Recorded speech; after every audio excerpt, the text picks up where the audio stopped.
మెదక్ జిల్లా చిన్నశంకరంపేట మండలం కొర్విపల్లిలో జాతీయ ఉపాధి హామీ చట్టంలో గాంధీ పేరు తొలగింపునకు నిరసనగా చేపట్టిన కార్యక్రమంలో పాల్గొన్న తెలంగాణ ఇన్ఛార్జ్ మీనాక్షి నటరాజన్, పిసిసి రాష్ట్ర అధ్యక్షులు మహేష్ కుమార్ గౌడ్, మాజీ ఎంపీ విహెచ్ హనుమంతరావు, జిల్లా అధ్యక్షులు ఆంజనేయులు గౌడ్, ఎమ్మెల్యే రోహిత్ రావు తదితరులు పాల్గొన్నారు. మీనాక్షి నటరాజన్ మాట్లాడుతూ కేంద్ర ప్రభుత్వం ఉపాధి హామీ కూలీల పొట్ట కొడుతుంది. గతంలో ఉపాధి హామీ పథకం కింద ఏ పని చేయాలో నిర్ణయించేవారు, కానీ ఇప్పుడు కేంద్ర ప్రభుత్వం మీరేం చేయబోతున్నారు నిర్ణయిస్తుందని చెప్పి ఉపాధి హామీ కూలీలు హక్కులను కాలరాస్తే ఊరుకునే లేదని చెప్పి కేంద్ర ప్రభుత్వానికి హెచ్చరికలు జారీ చేశారు.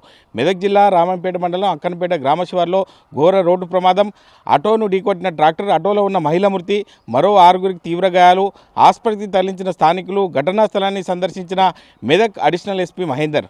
సిద్దిపేట జిల్లా తౌట మండలం పెద్దమాసనపల్లి గ్రామం వద్ద మల్లన్న సాగర్ నుండి రాత్రి సమయంలో నీటిని వదలడంతో కాలువ తెగిపోయిందని, పూడికతీత పనులు పూర్తి కాకముందే అధికారులు నిర్లక్ష్యంగా వ్యవహరించారని రైతులు ఆవేదన వ్యక్తం చేస్తున్నారు. సంగారెడ్డి జిల్లా పట్టంచెరు నియోజకవర్గం ముత్తంగి డివిజన్ పరిధిలోని కర్దనూర్ గ్రామంలో నూతనంగా నిర్మించనున్న సబ్ రిజిస్ట్రార్ కార్యాలయ సముదాయ భవన నిర్మాణ పనులకు శంకుస్థాపన చేసిన రాష్ట్ర రెవెన్యూ శాఖ మంత్రి పొంగులేటి శ్రీనివాసరెడ్డి, వివేక్ వెంకటస్వామి.